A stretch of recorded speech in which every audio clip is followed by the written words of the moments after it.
첫 번째는 자, 전자들을 집어넣는데 아무데나 집어넣지 말고 에너지가 낮은 오비탈부터 집어넣으세요. 자, 보호 규칙에 의한 첫 번째하고 거의 비슷하죠. 그죠? 에너지가 낮은 것부터 먼저. 에너지가 낮은 것부터. 자, 그러면 이 에너지가 낮은 오비탈부터 채워라. 이 규칙을 싸움의 원리 또는 아우파우의 원리 이렇게 얘기를 하는데 여러분은 요 싸움의 원리 정도의 명칭을 좀 알아두세요. 쌓을 때는 차곡차곡 채워야 되겠죠. 여기 집어넣고 저기 집어넣고 막 이러면 불안정하잖아요. 차곡차곡 쌓아야 안정하잖아요. 마찬가지. 여기도요. 에너지가 낮은 오비탈부터 차곡차곡 쌓아 나가세요. 이 뜻이에요. 자, 근데 이제 여기에서 우리가 좀 주의를 해야 되는 게 뭐냐면 전자가 한 개인 원자와 전자가 두 개 이상인 원자의 경우에는 이 오비탈의 에너지가 좀 다르거든요. 그걸 여러분들이 좀 구분하셔서 좀 알고 넘어가셔야 되는데 자, 우선은 여기 전자 한 개짜리. 자, 전자 한 개인 경우 가장 대표적인 게 뭐가 있을까? 그치? 수소 같은 경우 있겠죠. 자, 이 수소의 전자 배치를 이제 우리가 할 때는 이 에너지 준위 순서에 따라서 전자 배치를 해라라는 뜻이에요. 자, 수소 같은 경우 전자가 한 개인 경우 한번 보세요. 오비탈 에너지 준위. 1s, 그 다음 2s, 2p 에너지 준위가 똑같고 3s, 3p, 3d 똑같고 4s, 4p, 4p 지금 4d 똑같아요. 지금 이런 식으로 표현이 됐다는 얘기는 꼭 무슨 얘기냐면 전자가 한 개인 이런 수소 같은 경우에는 이 오비탈의 에너지 준위는 뭐에 의해서 결정된다라는 얘기냐면 요거 이게 뭐예요? 오케이, 주양자수. 주양자수에 의해서 오비탈의 에너지 준위가 결정이 된다는 얘기예요. 자, 그래서 얘는 지금 주양자수가 1이에요. 그래서 에너지 준위가 제일 낮아요. 그 다음 얘네들은 2s, 2p 지금 다른 종류의 오비탈이기는 하지만 주양자수가 똑같아요. 그래서 에너지 레벨이 똑같다는 뜻이에요. 그 다음 얘네들은 모두 3이기 때문에 레벨 똑같고 모두 4기 때문에 레벨이 똑같다는 얘기예요. 되시겠어요? 자, 근데 두 개 이상인 경우는 이 모습이 달라져요. 요렇게 달라져요. 이걸 여러분들이 잘 기억을 해야 돼요. 왜냐하면 우리는 1번부터 20번까지의 원자들을 가지고서 주로 다뤄요. 그죠? 그러면 전자 한 개인 원자가 많아요? 아니면 두 개 이상인 애들이 많아요? 두 개 이상인 애들이 많죠. 우리는 주로 두 개 이상인 애들을 주로 다룰 거기 때문에 이 두 개 이상의 경우를 우리가 잘 기억을 해놔야 된다는 얘기예요. 요거. 알겠죠? 요거. 잘 보세요. 자, 전자가 두 개 이상인 경우에는요, 오비탈의 에너지에는 n 더하기 l 값이 영향을 줘요. 즉, 이 부양자수도 영향을 줘요. 왜냐하면 두 개 이상이 되면 전자들끼리의 반발도 있고 등등등으로 인해서 오비탈의 모양도 오비탈의 에너지에 영향을 주게 되는 거예요. 자, 그렇기 때문에 이거에 입각해서 위에 있는 이 오비탈의 에너지 레벨 순서를 이렇게 가만히 한번 보시면 얘는 1s이기 때문에 주양자수 더하기 부양자수의 합이 0이 1이겠죠? 그죠? 여기는 얼마일 거야? 2고 여기는 얼마예요? 3일 거예요. 그 다음 여기는 얼마? 3일 거예요. 그 다음 여기는 얼마일까? 4고 여기 4고 그 다음 여기 5 여기 5. 자, 이렇게 적었어요. 자, 그리고 나서 한번 볼게요. 자, 쭉쭉쭉쭉 올라가다가 이 부분과 이 부분을 가만히 한번 보세요. 주양자수, 부양자수의 합이 똑같아. 근데 얘가 더 에너지 레벨이 낮대. 그 이유는 요것 때문에 그래요. 합을 구했을 때 똑같아. 근데 주양자수가 작은 애들이 에너지 레벨이 더 낮대요. 아시겠죠? 자, 그러면 여기도 마찬가지겠죠. 얘하고 얘도 마찬가지. 자, 어딨어?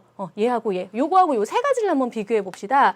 자, 얘는 3D, 얘는 3P, 얘는 4S예요. 근데 가만히 보시면 여기 있는 이 4S보다 3D가 조금 더 에너지 레벨이 낮아야 하나 합을 구했더니 얘는 5고 얘는 4예요. 그랬기 때문에 얘가 조금 더 높은 거고 얘는 낮은 거고 그 다음에 3P하고 4S를 비교를 해보면 얘가 얘보다 주양자수가 작기 때문에 에너지 레벨이 조금 더 낮은 거고 그래서 여러분들이 좀 주의해서 보셔야 되는 게 이 부분이에요. 여기하고 여기하고 분명히 여기는 L껍질에 들어있는 오비탈이고 N껍질 그 다음 여기는 M껍질에 들어있는 오비탈인데 오히려 얘가 더 에너지 레벨이 낮다라는 거 이거 잘 봐두시면 돼요.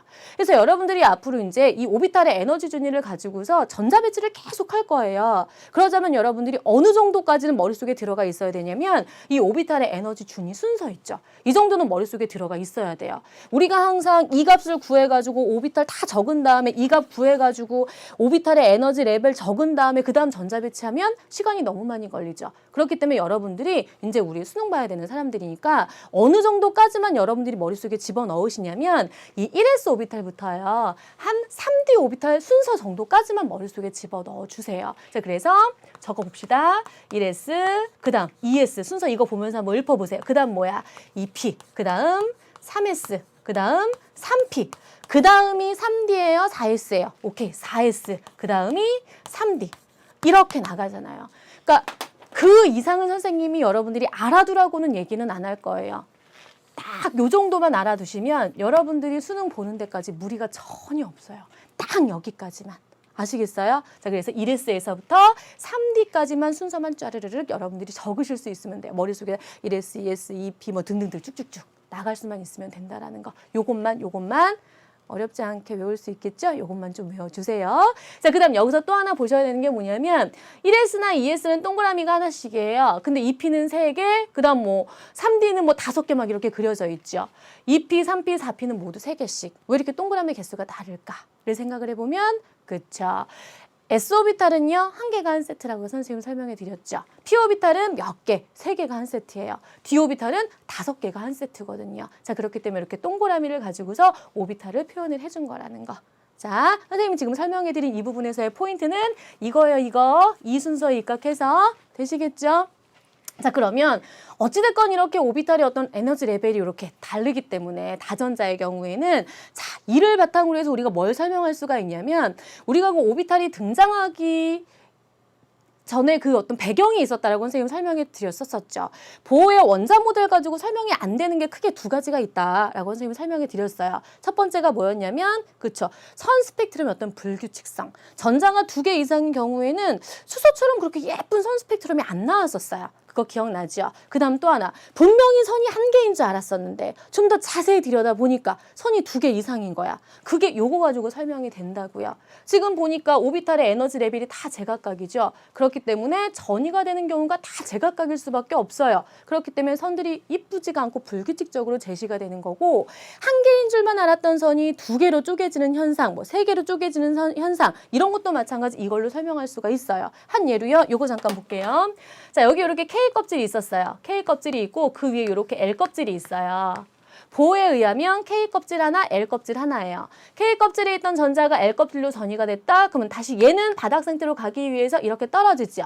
그 과정에서 에너지가 방출이 되고 이 에너지에 해당하는 선이 나타나게 되는 거잖아요.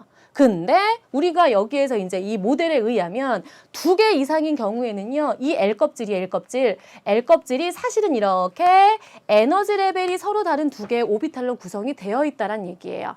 맞아요? 자, 그래서 K 껍질은 이렇게 1개의 오비탈로 되어 있지만 L 껍질의 경우에는 2s 오비탈, 2p 오비탈로 이렇게 나누어져 있단 말이에요. 따라서 여기에 있던 전자가 올라갔어요. 가서 여기로 만약에 올라갔다라고 칩시다. 그럼 얘가 이렇게 내려올 수도 있고 또는 내려갔다가 이렇게 내려갈 수도 있는 거예요. 자, 그렇기 때문에 그 전에는 기술이 좋지 않아서 요거나 요게 그냥 에너지 차이가 별로 없어요. 그래서 그냥 하나의 선으로 보였었던 건데 좀 더 기술이 발달하다 보니까 이들까지 분리가 돼서 보이기 시작했던 거예요. 자, 그래서 이 현대의 오비탈 모형을 바탕으로 해서 이런 부분까지 설명할 수가 있게 되었다라는 거 이해되시겠죠?